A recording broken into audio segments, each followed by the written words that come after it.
the basic tenets of the work that you do. Basic tenets. Yeah. The first one is don't be an asshole. I make all these videos, it's funny because I'm a yoga teacher, but I make all these videos about not being an asshole, but not, you know, calling Lena an asshole, although I'm sure you can be sometimes. Yeah. But calling myself one or yourself one, you know, it's about holding ourselves accountable with a sense of humor, which so many of us lack at times. It's about remembering that we're enough, no matter what, no matter if you're, you know, hard of hearing like I am, or you're 40, or you're 10, or you're overweight, or you dropped out of college, or, you know, whatever.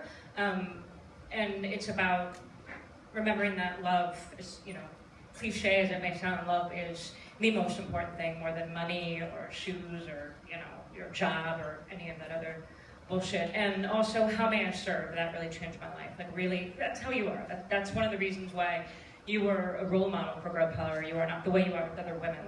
Completely. And that changes the world. How may I serve? Waking up and asking that every day. How may I serve?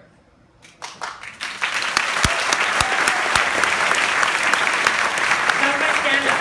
Yeah, your stand-up was so good and funny, and everyone laughed so much.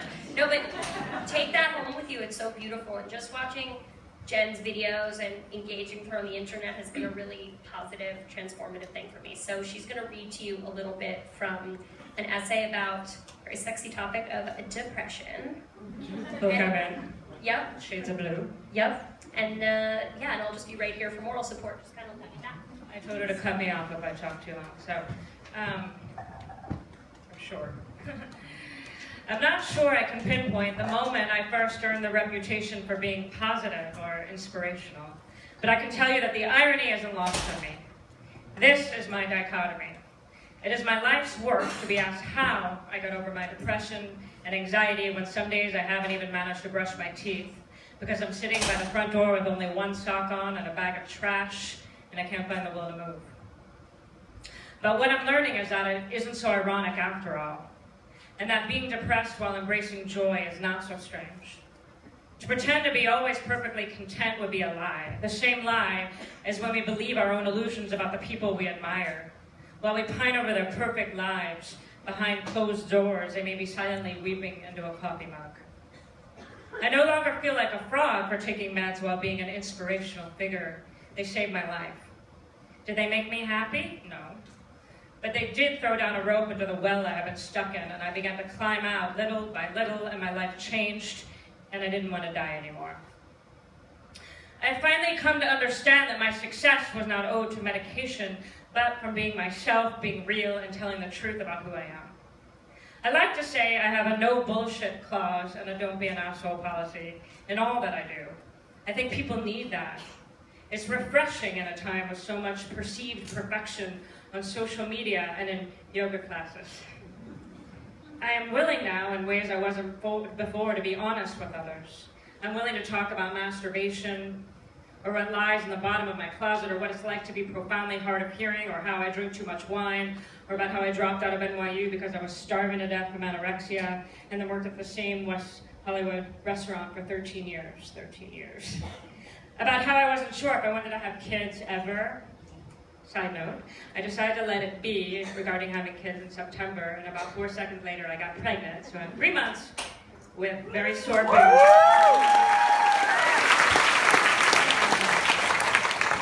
Honesty is important because it keeps us from being stymied by trying to live up to the expectations of others.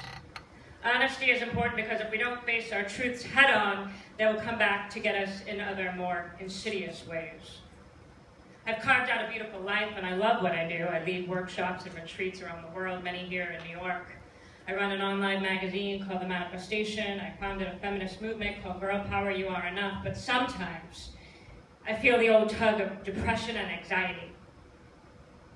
The sadness can appear out of the blue while I'm leading a retreat in Costa Rica on a day when I receive hundreds of emails of praise, when everything seems to be on the upswing.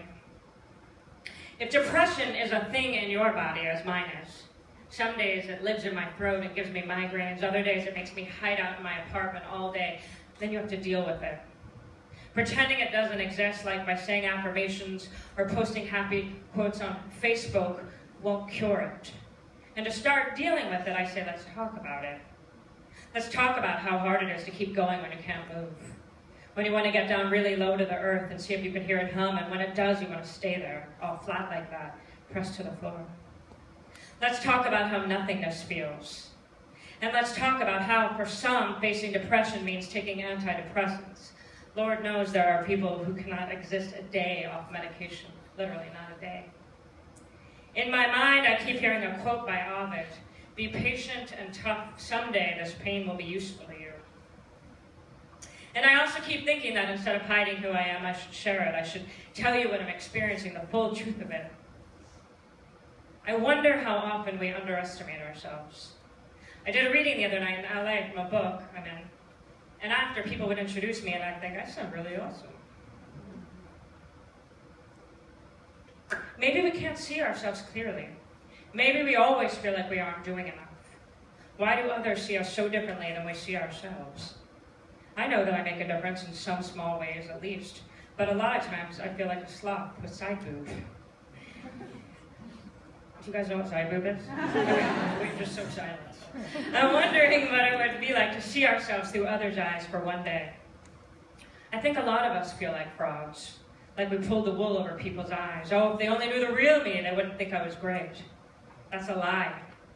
I think the real us is the best us, and sitting on your sofa is a good idea sometimes. Sometimes the very best idea. And that doing a lot is sometimes the biggest crock of shit there is. Maybe our greatest ideas happen when we're being sloths.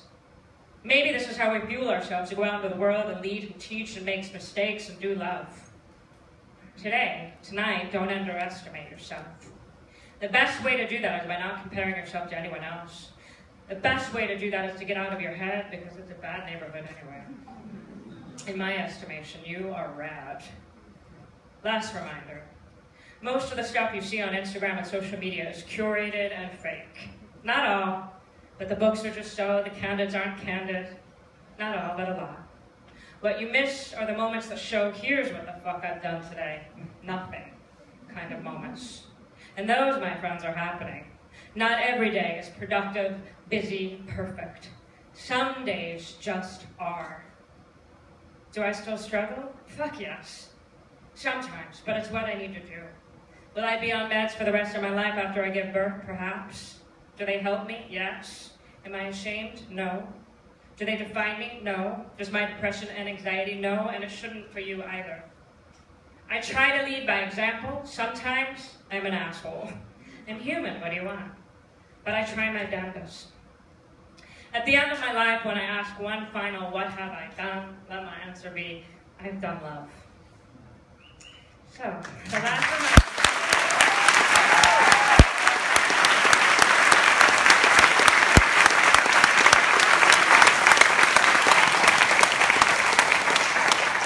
Reminder is don't be an asshole, and really, and forget that you're human and that you are enough. Thank you guys. Thank you.